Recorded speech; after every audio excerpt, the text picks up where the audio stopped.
From his penthouse at the Bellevue Hotel in downtown Boston, Ethan Caldwell Kensington gazed through the floor-to-ceiling windows, rotating an aged Glenlivet in his crystal tumbler while observing the metropolitan silhouette glisten in the fading December light. Having reached 32, he'd accomplished all the goals he'd previously imagined would fulfill him, at least the ones his past self had deemed significant. His tech corporation, Kensington Dynamics, had recently crossed the coveted billion-dollar threshold, cementing his status among the most youthful titans in the digital realm. However, even as he marked this achievement, solitude enveloped him. The opulent top-floor suite, despite its contemporary elegance and sweeping urban vistas, resonated with a hollow chill.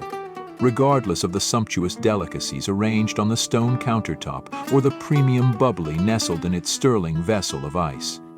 He had canceled the extravagant party his team had planned, claiming he preferred a quiet evening. But the truth was, he couldn't stomach another night of shallow small talk and hollow congratulations from people who only valued him for his success. The thought of enduring hours of practiced smiles and rehearsed compliments made his skin crawl. He'd been through enough of those events to recognize the calculated gleam in their eyes, the way they subtly angled for investments or partnerships while raising their glasses in manufactured celebration of his achievements. His cell vibrated once more.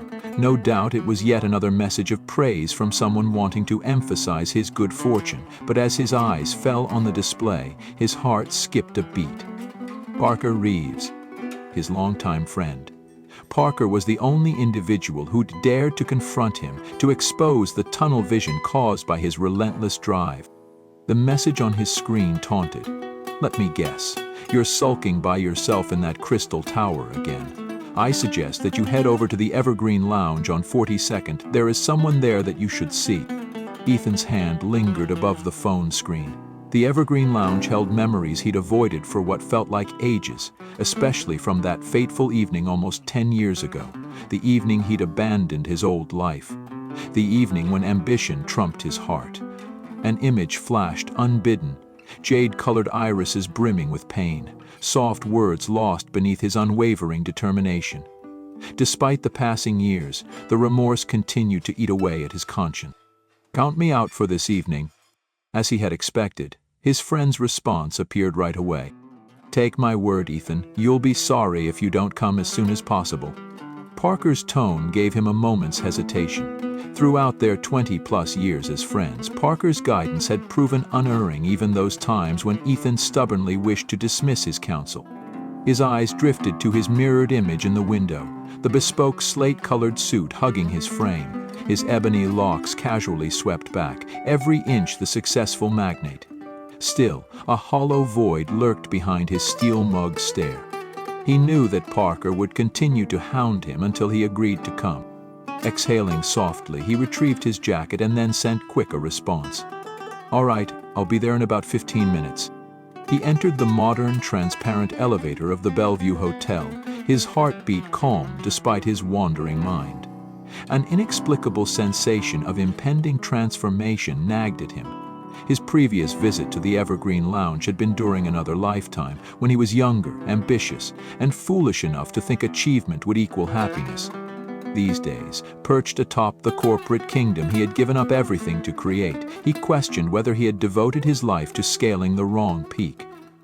With a gentle ding, the cab descended, transporting him back to memories he'd sworn were long entombed. He couldn't have guessed that this evening would transform his entire understanding of success, romance, and life's real priorities. Despite the passage of time, the Evergreen Lounge remained frozen in his memory. Soft illumination bathed rich wooden surfaces in honeyed light, while supple leather seats formed cozy gathering spots throughout the space. The familiar aroma of vintage spirits mingled with wood fragrance permeated the room. Though the atmosphere stood untouched by time, Ethan had evolved far beyond the person who'd crossed this threshold almost 10 years before. At the counter, he immediately recognized Parker's commanding presence. His muscular frame and natural magnetism made him impossible to miss, even among the other patrons. But Ethan's attention drifted elsewhere, captured by an unexpected sight. A laugh, a familiar sound that hadn't reached his ears in almost a decade. The laughter rippled through his body like an electric current, awakening dormant memories. His eyes traced the sound to its origin, and there she sat, Charlotte Monroe. Her beauty had only intensified since their last encounter. Though tucked away at a distant table, partially obscured, there was no mistaking her presence. Rich mahogany tresses tumbled in gentle curves around features that maturity had refined to perfection. The deep navy dress she wore spoke of understated sophistication, embracing her form with assured grace. Gone was any trace of the aspiring reporter he'd known before. She had been an idealistic young woman with visions of reshaping society through her articles. In her place sat the accomplished figure he'd always envisioned she would become. But it wasn't just Charlotte who took his breath away. A pair of children, appearing around 8 or 9, flanked Charlotte at her dining spot. They conversed animatedly with her, their faces lit with identical beaming smiles. The twins were perfect copies of each other, from their untamed brown locks to the creases that formed in their cheeks when they laughed. Their expressions echoed that of their mothers. Yet it wasn't their resemblance to Charlotte that made Ethan's breath catch in his throat. It was their eyes. The two boys had his crystal blue eyes. Fear constricted around his heart as he rapidly calculated the timing. It seemed impossible, yet as he observed them, the truth became undeniable. "Do you understand now why I insisted you needed to be here?" Parker whispered at his side, speaking more softly than usual. Ethan's knuckles whitened as he clutched the vacant chair behind him, steadying himself. His children. Charlotte had given birth to boys, and they belonged to him. "You knew?" Ethan rasped, his voice low, shaking. A sharp dip of Parker's head confirmed it. "She relocated to Boston 4 weeks ago. These days she heads up a nearby art gallery. She's made quite a success of her career, Ethan, which she managed entirely without your help." Another surge of sickness washed over him. Ethan's thoughts catapulted to that pivotal decision when ambition had trumped love. To those evenings he dismissed Charlotte's attempts to reach him, too wrapped up in his expanding business empire to grasp what he was sacrificing. Her desperate voice, begging him to communicate, rose unbidden from the depths of his memories.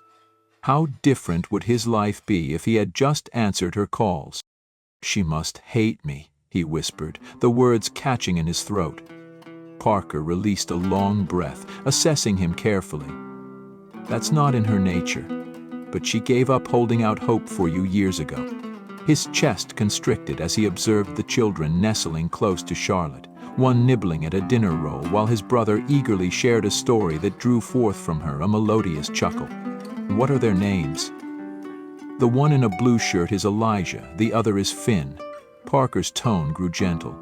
"Elijah loves computers. Coding and curiosity are his world. Finn expresses himself through art, drawing whatever catches his eye. They're incredible kids, Ethan.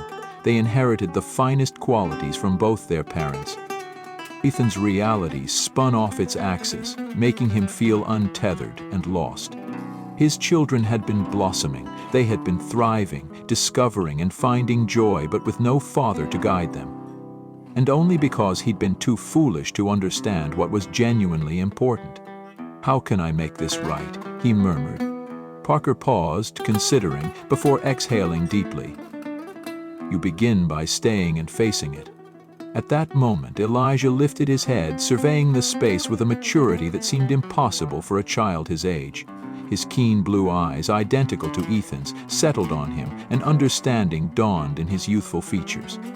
He leaned close and murmured something to Finn, whose head whipped around instantly, eyes growing large.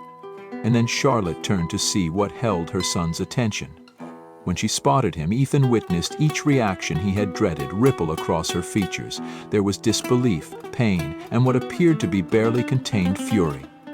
But beneath all of that, he saw something else. Something he hadn't allowed himself to believe was still there. It was hope. Ethan couldn't fully decipher the expressions that danced across Charlotte's features, but her reflexive shift toward the boys, her palm pressing against the tabletop, spoke volumes. She stood ready to shield them from harm if the situation demanded it. It broke him. He'd convinced himself their paths would never cross, yet escape was impossible at this moment. Drawing air into his lungs to calm himself, he moved toward her, every step closing a distance that stretched far beyond the mere feet separating them. A near decade lost to time, years marked by missed celebrations and childhood wounds. Countless moments slipped away while two young sons matured, questioning their father's seeming indifference to their existence. "Hi, Charlotte," he managed, the words gentler than his churning emotions. I believe we need to discuss quite a few things." Charlotte's face stayed neutral, but he noticed her knuckles whitening as she gripped her drink, her posture remaining guarded and wary. She glanced behind Ethan and glared at Parker, who stood behind him. Parker gave her an apologetic look. "Boys, how about we visit the dessert bar?" "Why is he here?" Finn asked as he gave Ethan a suspicious look. "Go with Mr. Reeves, boys. I'll explain when you return," Charlotte answered. The twins shared a wordless glance, communicating in that mysterious way only identical siblings could manage. Ethan observed Finn meticulously arranging his art supplies, lining up the pencils and pad with mathematical precision before rising. Meanwhile, Elijah deliberately placed his small laptop on the table with equal care.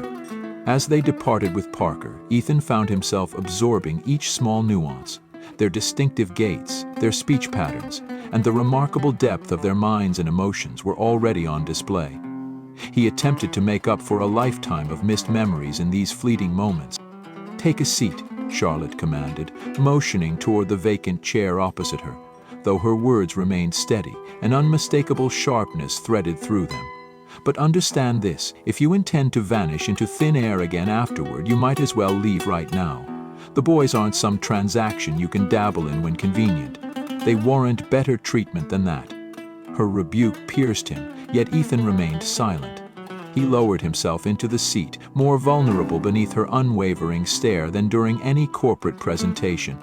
"I wasn't aware," he began, but Charlotte silenced him with a quick motion of her head. "No," she interjected, her voice stern yet measured. "You chose not to be aware. That's not the same thing." The weight of her words crashed over him like a wave.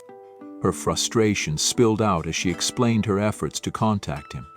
She'd exhausted every avenue, messages sent electronically, handwritten notes, and appeals through their shared acquaintances. Being confined to bed during a complicated pregnancy had prevented her from confronting him at his Manhattan workplace, the headquarters of Kensington Dynamics. After that came the overwhelming task of caring for infant twins by herself, juggling her professional life while ensuring their boys never went without. Ethan's teeth ground together as shame pierced through him, a sensation he'd pushed aside while keeping himself perpetually occupied. "You're right," he conceded. "I got so wrapped up in developing my business that I shut everyone out. I convinced myself it was about securing what lay ahead, but really I was just running away." For a brief moment, the hardness in Charlotte's features gentled, almost imperceptibly. "Tell me about them," Ethan asked, almost feeling like he was begging. Charlotte stared at him for a long moment. "Your business is all Elijah talks about," she murmured, her tone softening. "After your company launched that artificial intelligence teaching system last spring, he learned all he could about it. He couldn't stop grinning when they started using it in his classroom and told everyone who would listen that his daddy developed it." Ethan swallowed hard. His son, a boy he had never met, was proud of him? "They know about me?" he asked. Charlotte almost scoffed. "Of course they do. I would never lie to them." Ethan nodded, wondering if he would have done the same if he had been in her situation. "And Finn?" A small, bittersweet smile touched Charlotte's lips. "Finn painted a portrait of you," she said. "For a citywide art competition, he used one of your magazine cover photos as a reference. He won first place in his age group." Ethan felt as if the air had been knocked from his lungs. His son had painted him a father he had never known. "That's actually what we're celebrating tonight," Charlotte added. "They know that we used to meet here, and they wanted to see what it was like." Never had Ethan experienced such a profound sense of alienation. During all the time he'd devoted to pursuing what he'd believed was important, his boys had matured and blossomed into unique individuals, completely separate from his influence. "There's been so much I wasn't here for," he murmured under his breath. Charlotte dipped her head in agreement. That's true. Now, the real issue is, how will you make it right?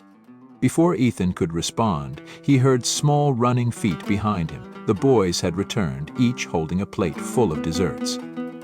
Finn sat down with brownies a la mode. Elijah had a bowl of ice cream with so many toppings that Ethan could barely see the ice cream underneath. Finn shoveled a mouthful of brownie into his mouth while watching Ethan intently. Elijah gripped his utensil without eating, his gaze fixed on Charlotte as though he wanted to make sure she was okay. Ethan exhaled, watching them in complete awe. "They're amazing," he murmured. "They are," Charlotte agreed, watching them with pride. "They're the best of both of us." It struck him with a staggering wave of wonder that these two remarkable boys, his sons, had seamlessly merged his methodical nature with their mom's artistic genius in ways that defied all expectations. "I know who you are," Finn stated. Ethan glanced at Charlotte, waiting for her to respond. Instead, she leaned back in her chair and gave him a slight smile as if letting him know he could let the boys know exactly who he was. "You're our dad, aren't you?" Elijah asked. Ethan nodded, his heart thundering against his ribs. "Yes, I am." The words felt both foreign and right on his tongue as he braced himself, shoulders tensing beneath his suit jacket. He could already anticipate the barrage of questions these bright boys must have stored up over the years. The most painful one, why hadn't he been in their lives, would surely come first. He watched their young faces carefully, searching for signs of anger or rejection that he knew he deserved. Instead, they both gave him matching grins, dimples appearing in their cheeks, and Ethan's heart clenched again. Their smiles looked exactly like Charlotte's, bright and genuine, with that same slight tilt to the left that he'd memorized years ago. The resemblance was so striking it nearly took his breath away, reminding him of all the moments he'd missed seeing those expressions light up their faces. He cleared his throat, anxious to interact with his boys. "Your mother told me about how you like to code, Elijah, and the award that you won with your painting, Finn. I would love to see both of those projects," he said softly, then hesitated before glancing at Charlotte. If that would be okay?" Charlotte studied him for a long moment, and he could see the wariness in her eyes, the protective instinct that had become second nature. But finally she exhaled and nodded. "Boys, why don't you show your father the computer game you are designing? I'm sure he'd be interested." The twins brightened at the same moment, matching enthusiasm dancing in their amber-flecked gaze. In an instant, Ethan was surrounded by their eager voices, as one brother displayed his artwork while the other revealed complex programming sequences glowing on his screen. While they chattered simultaneously, competing to detail their projects, Ethan noticed Charlotte observing the scene, her face reflecting both guarded uncertainty and tentative optimism. He examined Finn's remarkable illustrations, marveling at how each drawing seamlessly blended into a medieval story. At the same time, Elijah's code displayed an unexpectedly advanced artificial intelligence system taking shape. Yet something else caught his attention, something more intriguing still. He realized they weren't pursuing isolated endeavors. They were working together. The illustrations flowing from Finn's hand weren't merely influenced by drawings. He had integrated his brother's coding directly into the designs, transforming theoretical constructs into stunning pictorial displays. At the same time, Elijah's programming transcended basic computer logic. He had woven his brother's artistic vision of the medieval realm into the underlying framework, using concepts of color and shadow to guide how the program composed its harmonic sequences. Ethan blinked, overwhelmed. "They never saw art and science as separate things," Charlotte said softly beside him, her voice laced with something bittersweet. Ethan nodded, his throat tight. "Like us." He and Charlotte had shared that perspective once, viewing imagination and reason as inseparable halves of a whole, that passion and drive could harmoniously coexist, creating something greater than either could alone. It was the philosophy that had first drawn them together, electric conversations lasting until dawn where neither art nor logic took precedence. Yet somehow, during his obsessive climb toward achievement, that fundamental truth had slipped from his grasp. Somewhere between quarterly reports and shareholder meetings, Ethan had forgotten that the heart of innovation lay at this intersection. Looking at the twins' creation, he saw not just their genius, but a reflection of what he himself had lost along the way. The children continued eagerly describing their creations, but Ethan caught Finn trying to hide a yawn. A peek at his timepiece, which he had inherited from his grandfather, revealed the advancing hour. "We should probably wrap up," Charlotte said, always in tune with her son's needs. "You both have school tomorrow." Matching frowns spread across both boys' faces. "But we still need to share our plans for the art and experiment program," Finn objected. "And my suggestions for making his computer system better at finding connections," Elijah chimed in. Anxiety flooded through Ethan's body. He wanted desperately to stay longer, now that he had finally discovered them. "What if," he paused, pulse racing, "that is, with your mom's permission, we could get together again? Say, Saturday or Sunday?" The joy that lit up his boys' faces almost shattered his composure. They immediately turned to Charlotte, waiting for her decision. He could see her internal struggle, balancing her instinct to protect them against the possibility that maybe, just maybe, he meant it this time. Finally, she nodded. "Saturday," she announced carefully. They attend their advanced programs before lunch, but nothing scheduled after that. However, Ethan, she locked eyes with him, her expression intense with silent caution. "Don't give your word unless you truly mean it." "I mean it," he vowed, maintaining eye contact. "Things are different now." He faced his children again, drinking in their expressions, their gestures, their vibrant enthusiasm, swearing to himself he would cherish every moment from now on. "I'm really looking forward to learning about your video game concept and your artificial intelligence upgrades this weekend," he said. "And perhaps, if you'd like, I could give you a tour of my laboratory." His son's eyes widened to saucers. "You mean your company's main research place?" "Where do they have the advanced processing hub?" his brother chimed in, speaking barely above a whisper. The smile spread wider across Ethan's face as he pictured introducing them to the cutting-edge developments he couldn't wait for them to see. "That's the one, although, between us, I suspect our technical staff might learn something from you boys."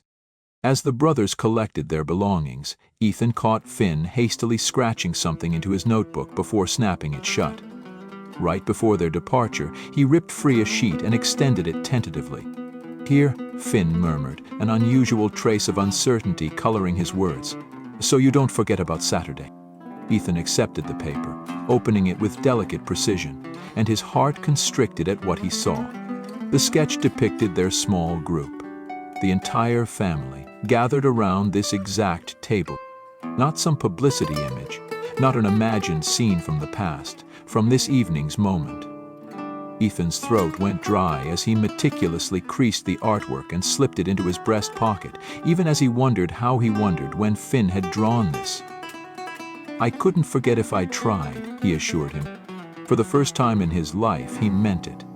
When dawn arrived, Ethan gazed down at the artwork spread across his workspace, running his fingertip along the gentle strokes.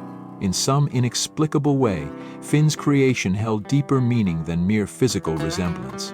An intangible quality lived within those penciled marks, a fragile seed of authenticity, something precious that had slipped away but now seemed within reach once more. His cell vibrated. A call flashed from his secretary, pressing as usual regarding a crucial acquisition deal. For once since starting at the firm, Ethan pressed ignore. Rather than answer, he lifted his computer screen and started composing a message to the executive committee.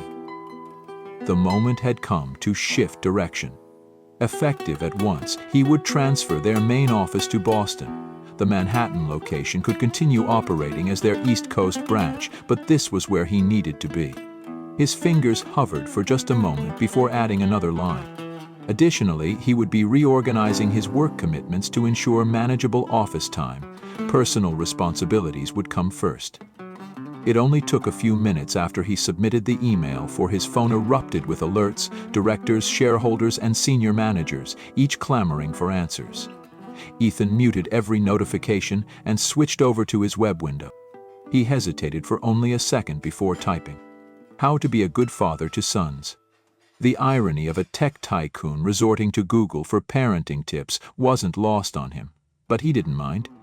He had dedicated years to mastering algorithms and systems, yet he had no guide for what was most important: being there for his sons. A text from Parker popped up. "You didn't screw it up, I'm impressed." Ethan laughed, shaking his head.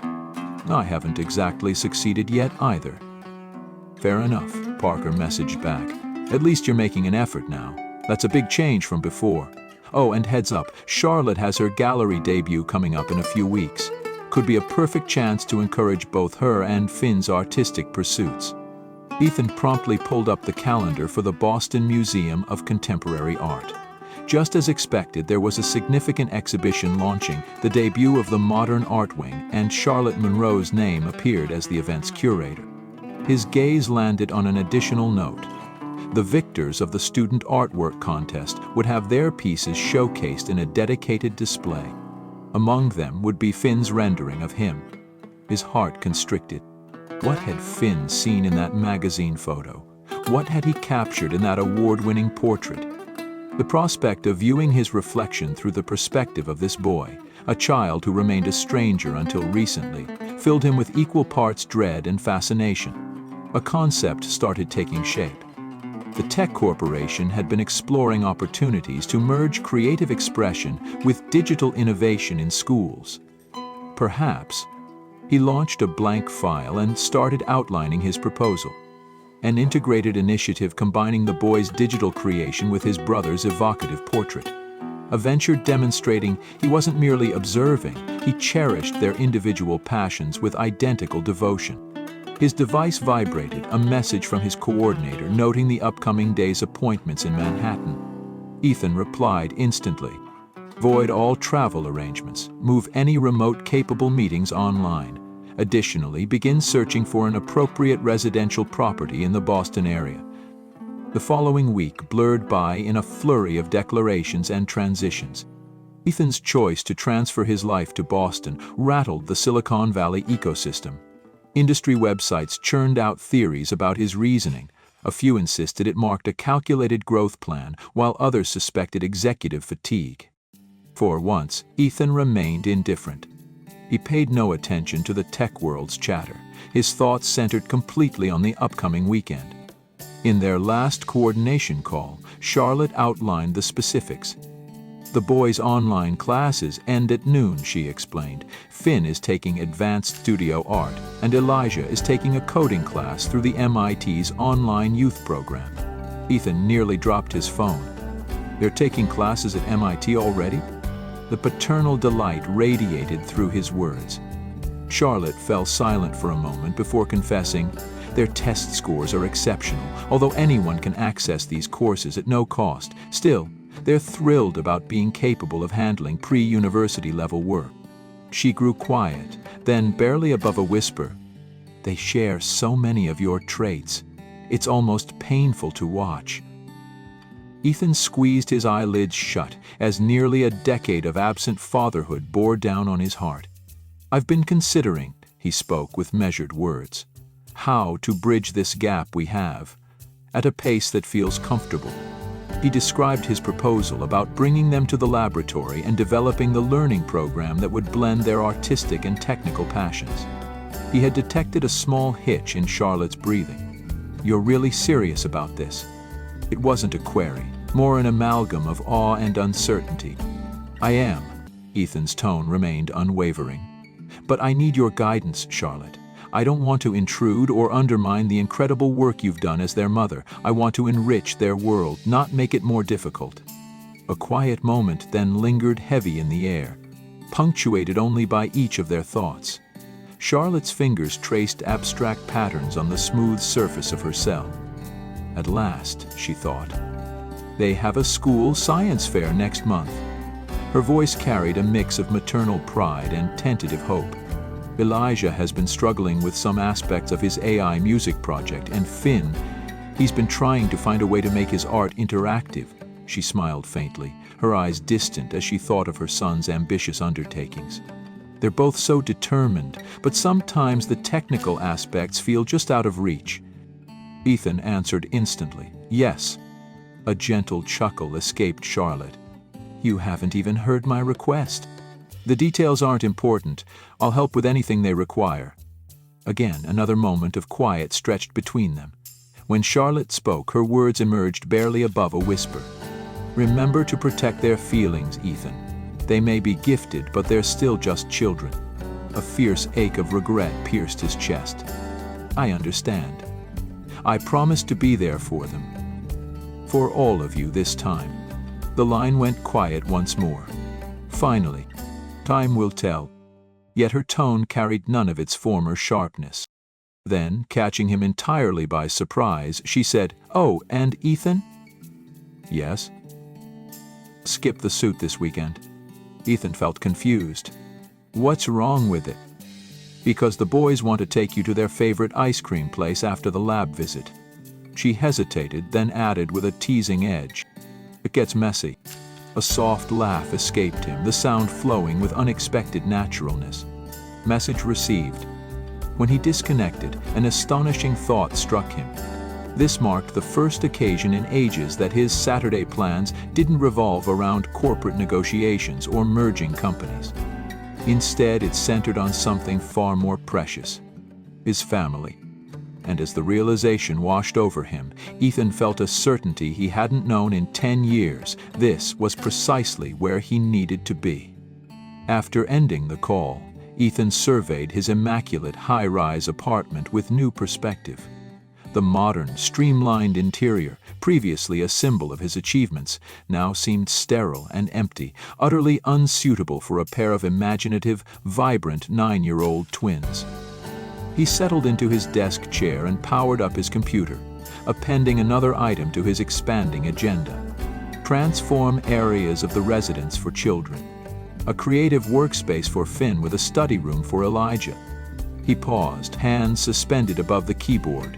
There were countless things about his children that remained a mystery. His eyes wandered to a pair of treasured objects he had been sent, a photograph of the painting Finn had made of his father, and the sheet displaying Elijah's early artificial intelligence programming, which showed such sophistication and ingenuity that Ethan longed to bring him on as an advisor, if only youth employment regulations permitted it. The two mementos captivated him, a silent reminder that beyond spreadsheets and strategies, something far more meaningful awaited. It was parenthood.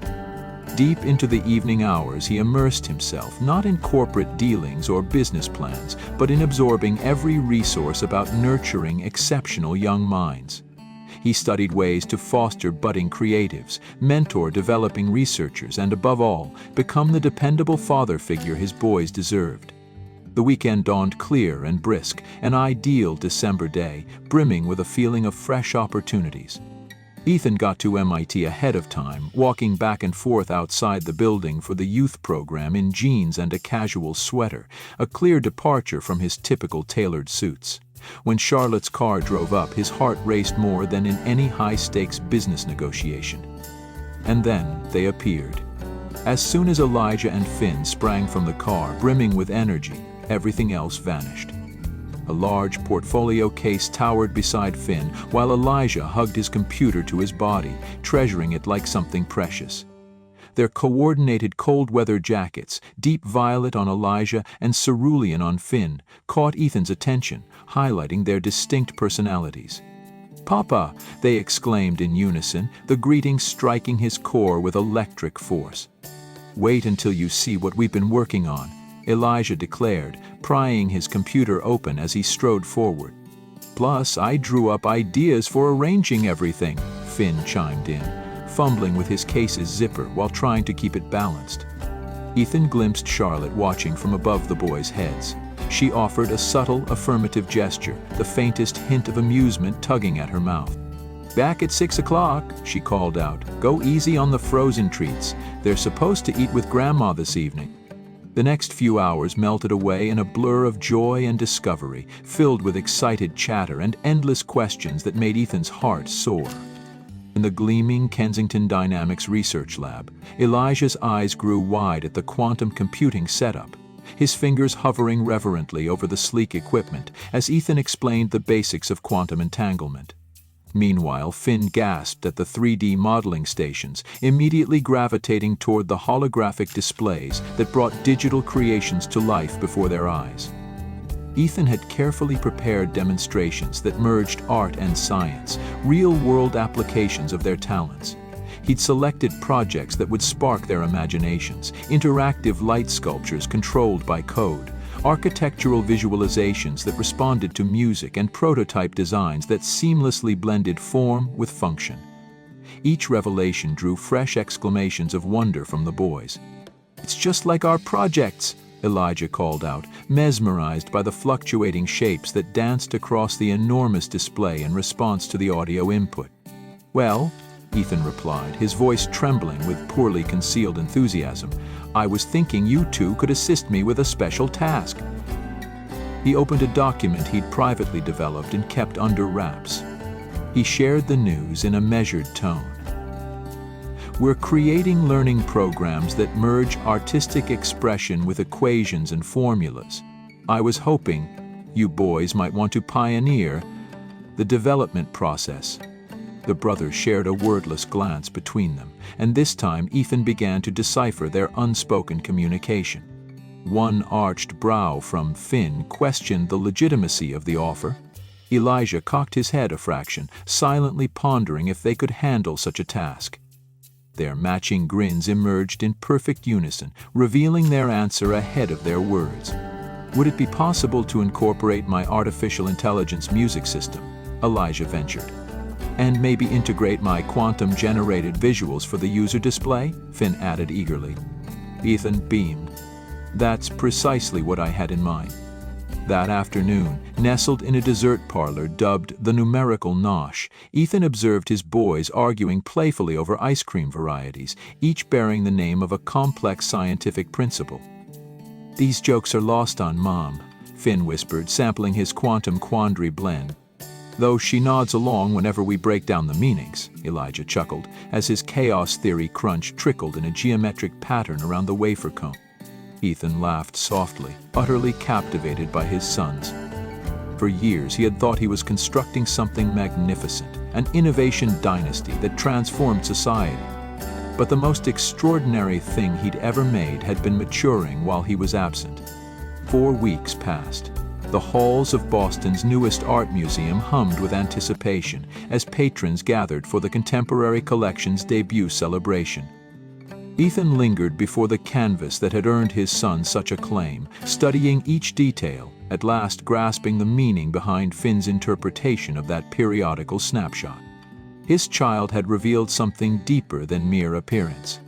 The artwork exposed his isolation. Behind him, sketched with subtle brushwork, mathematical formulas from quantum theory decorated the canvas, suggesting the scientific world sought to decode his solitary existence. "He knows how to find what lies deeper," Charlotte whispered at his side, her burgundy gown flowing gracefully. "Each of them possesses that talent differently." These last 4 weeks had changed their family forever. Ethan had secured a place in Massachusetts' capital, featuring dedicated workspaces for both his son's passions, painting and scientific pursuits. Their groundbreaking learning program had risen to the forefront of corporate focus as his children's unique blend of artistic vision and technical expertise revolutionized interdisciplinary education. Yet what mattered most was his perfect attendance at every weekend learning session, and his presence at each evening's shared meal. "I'm grateful," Ethan murmured, "for allowing me back in, for letting them discover who I really am." Charlotte's features gentled. "You've changed," she acknowledged. "The man you were almost a decade ago would never have shifted corporate schedules to watch Elijah explain his experiments, or dedicated an entire afternoon to fine-tuning Finn's interactive display." "Dad, Mom," Finn's eager shout pierced the gathering while he and his brother darted forward, their coordinated celebration attire discreetly featuring their preferred shades. "They're getting ready to showcase what we made together." The centerpiece of the exhibition was a stunning fusion of Elijah's quantum-inspired music and Finn's AI-generated display, powered by Kensington Dynamics' newest educational platform. Swirling patterns of light danced across the walls in perfect synchronization with the haunting melodies that filled the space, creating an immersive experience that left the gathered crowd breathless. As the museum director introduced them, her cultured voice carrying across the hushed gallery space, Ethan felt a small hand slip into his, the familiar warmth of those tiny fingers grounding him in the moment, anchoring him to this new reality he'd fought so hard to earn. And now, the director announced, her voice resonating with a blend of pride and formality, we present a groundbreaking installation by our youngest contributors ever, Elijah and Finn Monroe Harper. Charlotte's quiet correction came with a soft smile that radiated not just gentleness, but a deep-seated pride. The boys' faces lit up with uncontainable joy, their eyes sparkling with excitement and accomplishment. Ethan felt tears sting his eyes, a wave of emotion crashing over him as he witnessed this monumental moment for his sons.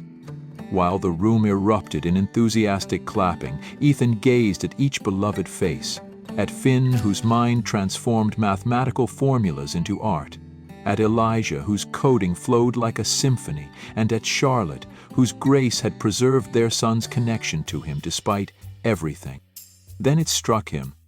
Real achievement had nothing to do with wealth or market values.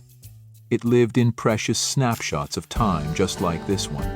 And in that crystallizing instant, Ethan Harper understood with absolute certainty that he'd at last reached the pinnacle that mattered most.